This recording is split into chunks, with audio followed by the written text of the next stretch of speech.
இன்னைக்கு நாம வந்து பைத்தானை யூஸ் பண்ணி ஃபாரன்ஹீட்டை எப்படி செல்சியஸா மாத்தலாம் அந்த ப்ரோக்ராமை பார்க்க போறோம்.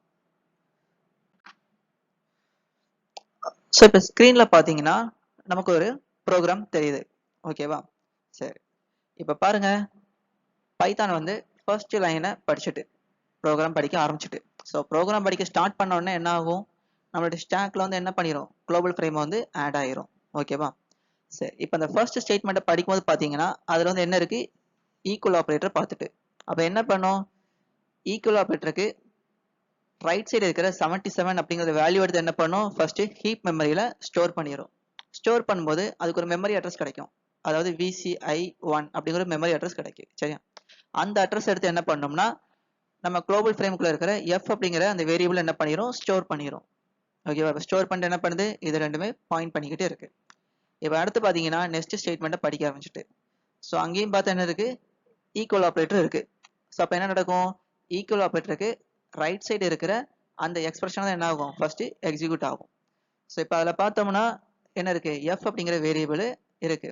ஸோ அப்போ நேராக போய் நம்முடைய குளோபல் ஃப்ரேம்ல போய் பார்க்கும், அங்கே எஃப் அப்படிங்கிற வேரியபிள் என்ன வச்சிருக்கு, VCI1 அப்படிங்கிற அட்ரஸ் வச்சிருக்கு. அந்த மெமரி அட்ரஸ் போய் பார்த்தா என்ன இருக்கு, அங்கே 77 ஒரு வேல்யூ இருக்கு. ஸோ அந்த வேல்யூ எடுத்து என்ன பண்ணிடும், இந்த எஃப் அப்படிங்கிற வேரியபிள் கொண்டு என்ன பண்ணிடும், அசைன் பண்ணி என்ன பண்ணி ஒரு ப்ராசஸ் நடக்கு. ஸோ அந்த ப்ராசஸ் நடக்கும்போது நமக்கு ஒரு ரிசல்ட் கிடைக்குது. சரியா? ஸோ அந்த ரிசல்ட் என்னது, எங்க கிடைக்குது, ஈக்குவல் டு ரைட் சைடு தானே கிடைக்கும். அப்போ என்ன பண்ணும், ஃபர்ஸ்ட் அது ஹீப் மெமரியில் போய் என்ன பண்ணும், ஸ்டோர் பண்ணும். ஓகேவா? கிடைக்கிற ரிசல்ட் என்னது 25. ஓகேவா? சரி, இப்போ அதுக்கு ஒரு மெமரி அட்ரஸ்க்கு பார்த்தீங்களா, VCI2 அப்படிங்கிற ஒரு மெமரி அட்ரஸ் கிடைக்குது. சரியா? ஸோ அந்த அட்ரஸ் எடுத்து என்ன பண்ணோம்னா இந்த சி அப்படிங்கிற வேரியபிள் என்ன பண்ணிடும், ஸ்டோர் பண்ணி வச்சுக்கிடும். ஓகேவா? இப்போ இந்த சி வேரியபிள் இந்த அட்ரஸை பாயிண்ட் பண்ணிக்கிட்டே இருக்கு. ஓகே, இப்போ அடுத்து பார்த்தோம்னா என்ன நடக்குது, பிரிண்ட் சி. இப்போ என்ன பண்ணு, சி அப்படிங்கிற வேரியபிள் இருக்கிற வேல்யூ எடுத்து எனக்கு பிரிண்ட் பண்ணு சொல்றோம். இப்போ நேராக சி வேரியபிளுக்கு போகும். அங்க பார்த்தா அது என்ன வச்சிருக்கு, VCI2 அப்படிங்கிற மெமரி அட்ரஸை வச்சிருக்கு.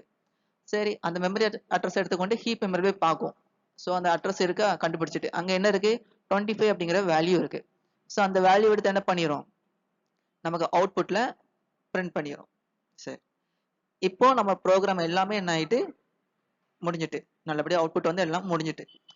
இப்போ அடுத்து என்ன ஆகும், குளோபல் ஃப்ரேமுக்கு எல்லாமே என்ன ஆயிரும், எரேஸ் ஆயிரும். சரியா? எப்போ ப்ரோக்ராம் முடியுதோ அப்பவுமே என்ன ஆயிரும், குளோபல் ஃப்ரேம்ல எல்லாமே டேட்டாவும் ரிமூவ் பண்ணிட்டு குளோபல் ஃப்ரேம் என்ன ஆயிரும், ஸ்டாக்கை விட்டு வெளியே போயிடும். இப்போ அடுத்து யார் வருவா, நம்ம கார்பேஜ் கலெக்டர். அவங்க வந்து பார்க்குறாங்க ஹீப்ல டேட்டா இருக்கு, அந்த வேல்யூ வந்து அந்த வேல்யூட மெமரி அட்ரஸை ஸ்டாக்ல ஏதாச்சும் வேரியபிள் வச்சுக்கான்னு போய் பார்க்குது, ஸ்டாக்கே என்னதான் இருக்கு, எம்டியா இருக்கு. அப்போ ஹீப் மெமரி என்ன இருக்கு, இருக்கிற வேல்யூ வந்து சும்மா இடத்த அடைச்சிட்டு தானே இருக்கு. ஸோ அப்போ என்ன பண்ணும், ஹீப் மெமரியை எல்லாத்தையுமே என்ன பண்ணி கிளியர் பண்ணிடும். ஓகேவா? ஸோ இப்படிதான் என்ன நடக்குது, பைத்தான்ல வந்து ப்ரோக்ராம் இப்படிதான் எக்ஸிக்யூட் ஆகுது. So thank you.